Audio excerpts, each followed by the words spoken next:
Hello guys and welcome to my channel. This is the first part of a two-part video where I'm talking about yoga and science. I'm especially going to touch upon the epistemology and causality of yoga and compare that to the epistemology and causality of science.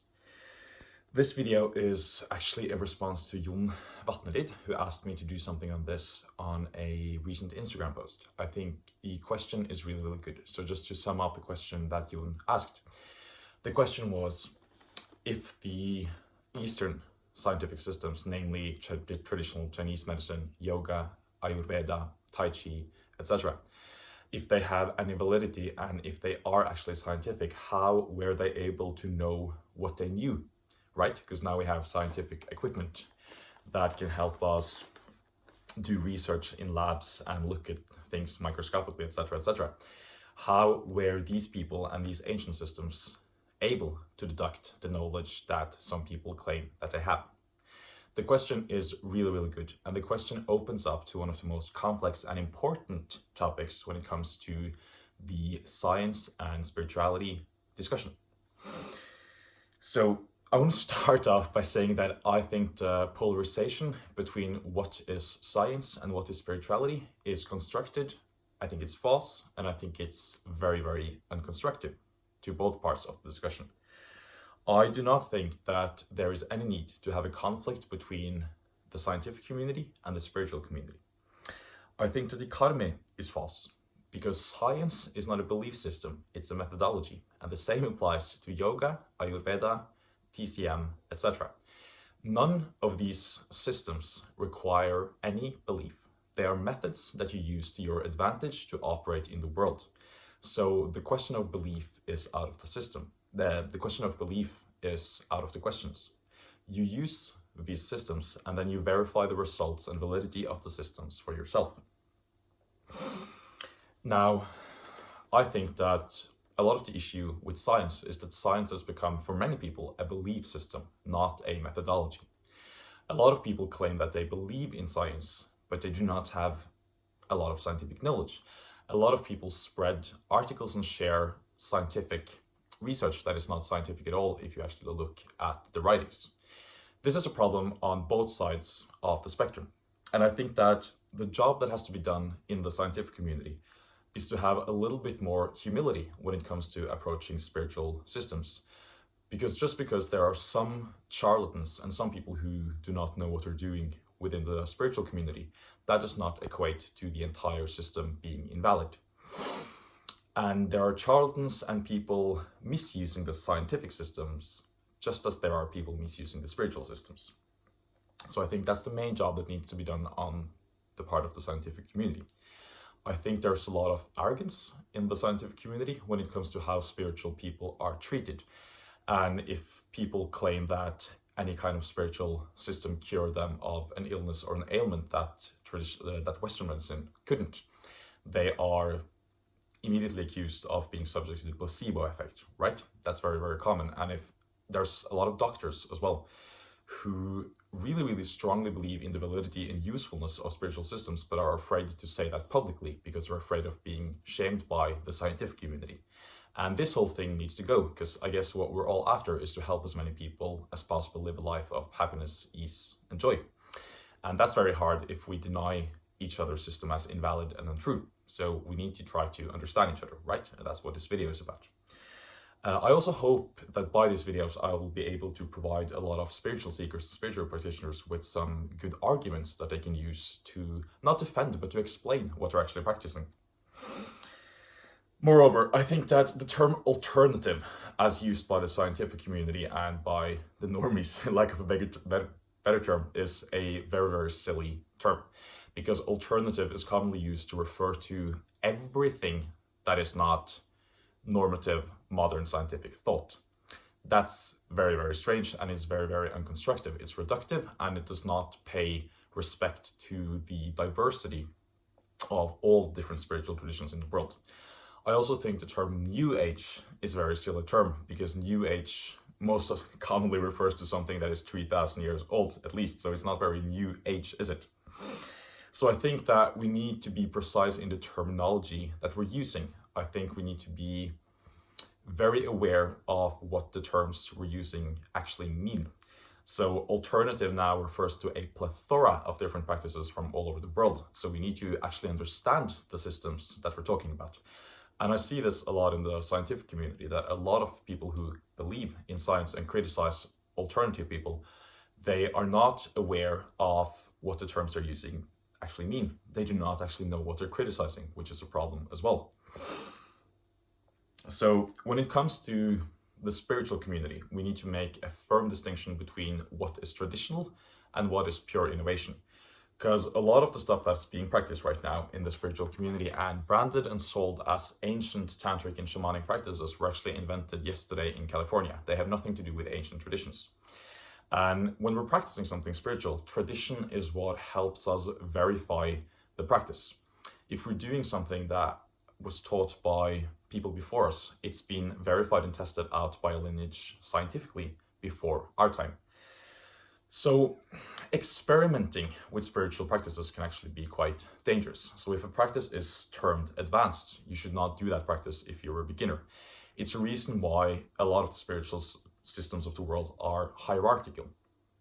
And the main reason for that is to actually protect the seeker, protect the sadhaka, the practitioner, from doing too advanced practices too early on. So we need to make a firm distinction between what practices are actually traditional and tested out and verified, and which practices were made up yesterday. Because a lot of the practices that people are doing in a lot of what is sold and branded as ancient knowledge is pure innovation that was made up in modern times. That does not mean that some of these practices can't be effective, but we need to make a firm distinction between the two. And that applies very, very strongly to the spiritual community. We need to pay the respect that is due to the traditions that we're practicing. We need to read, we need to seek teachers, and we need to have a very humble approach to these systems because they're very, very ancient. And I'm of the opinion that you need a guru, you need a teacher if you're going to practice yoga, if you're going to practice meditation. You need somebody who's able to relate and who has the necessary knowledge and experience to guide you. I think that being self-taught is very, very rarely effective. It very, very rarely takes you anywhere. But that's the topic for another video that I'm planning. Now, I'm getting to the problem of epistemology and the problem of causality. So epistemology simply means, how do we know what we know? In science, the epistemology is quite simple. We know what we know because we're able to observe it through empirical studies. We can see the same results and the same phenomena taking place again and again and again, and thereby verify the truthfulness and the validity of the phenomena that we're observing. And the problem of causality. And causality means what causes something to happen. We can, for example, experience that when we drink alcohol, we get drunk. So that's correlation. Drunkenness correlates with the intake of alcohol. But causation is to look at how the alcohol or the methanol affects us chemically and causes intoxication in the brain, etc. So that's also a very important distinction to make. Now, I'll be the first to admit that the yogic systems, the systems of the East, yoga, Ayurveda, TCM, etc., cannot be verified causally by scientific means at the moment. That does not mean that I do not think that this will be possible in the future. But a lot of people right now are sharing, especially within the spiritual community, are sharing articles about how this and that practice is being scientifically proven. And a lot of these articles are unscientific and they're bullshit, in lack of a better term there as well. And that does not strengthen our cause at all. It actually only makes the scientific community more skeptical, because then we're using their methods and their terminology wrongly. And that only creates a lack of respect. So we need to be very, very careful and aware as well of when we're actually labeling a practice scientific. But there have been scientific studies done on yogic practices, on Ayurvedic practices, on acupuncture, on homeopathy, that proves causality and that proves the validity and efficiency of the practices. A lot of people are claiming that there's no scientific evidence of acupuncture, there's no scientific evidence of homeopathy, yoga, Ayurveda. That is not true. There are scientific evidences. There's a lot of studies that have been conducted on these systems that prove the validity and the efficiency and the documentable effect of the systems. So be very, very careful about claiming that there's no validity and there's no evidence and documentable research on the subjects, because there are. And I want to finish off this video with a little warning to both sides and a little appeal for people. Just be very humble when we're discussing these things. Because claiming that what is not within your experience, within your mental capacity, claiming that that is untrue is a very, very ignorant and arrogant thing to do. Science changes when new research is being conducted that is in conflict with old research. And that's very important to keep in mind if you're part of the scientific community and if you're one of those people who are skeptical to the quote-unquote alternative practices. Science changes, and that's the nature of science. And there are many researchers who take in great interest in spiritual traditional practices, and there are many studies who prove the validity and causality of yogic practice, of Ayurvedic practice, of acupuncture and homeopathy. So be a little humble. What we know today is probably false tomorrow. The magic of today is the science of tomorrow. Also very important to keep in mind. Just because something is not verifiable today, or just because something is not within your experience today, does not equate to that being false, unreal, or untrue. And a little warning as well to the spiritual community, to be a little humble as well when we're employing scientific terminology. Because a lot of the people within the alternative community that are sharing spiritual documentation of yogic practices, I see this a lot. I see a lot of people claiming has been scientifically proven.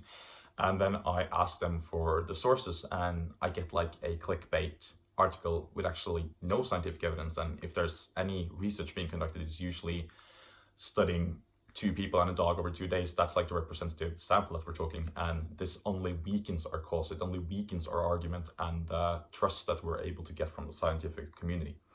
So be very, very careful about labeling your practices as scientific. And to be fair, I think that direct experience is the best teacher. If somebody experiences something directly in themselves that has a positive impact on their lives, nobody can tell them that what they're doing is placebo or unreal.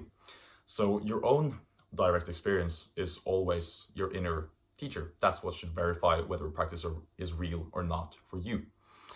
And claiming that what in the universe, that things in life that cannot be reduced to chemicals or numbers are untrue or invalid, it's also like pure ignorance. So that's the same as saying that just because we can't quantify love makes love unreal or something made up, something placebo. Love is one of the most important things in life and one of the biggest motivators in life. So claiming that that is unreal because it's not quantifiable in scientific terms is simply silly. But be a little humble. Both sides, be a little humble. I think scientifically oriented, materialistic people should experiment with trying some simple spiritual practices like meditation, pranayama, or some asana yoga. And I also think that people within the spiritual community should read up and take the time to actually understand a little bit more about the scientific method. And again, just pointed out, there are great studies done on yogic techniques. I actually wrote about this in my bachelor's degree. So if any of you are interested in reading these studies for yourself, I'd be happy to send them over to you. So this was part 1, and I didn't touch so much about the actual epistemology and causality within the yogic systems, because that's the theme for next video. So in the next video, I'll be talking about the hard problem of consciousness and the fundamental axioms of science and spirituality. Spirituality here meaning the Eastern systems of yoga, Ayurveda, and Tibetan Buddhism. So in the next video, I'll be talking about the conflict between the axioms of the 2 different systems. Hope you're as excited for that one as I am. Thank you so much for watching this video. And if I said anything that was of value to you, or if I said anything that you disagree with, I'd love to hear that in the comments below. Anyways, I hope I was able to shed some light on this that I perceive as a completely unnecessary dichotomy and unnecessary conflict.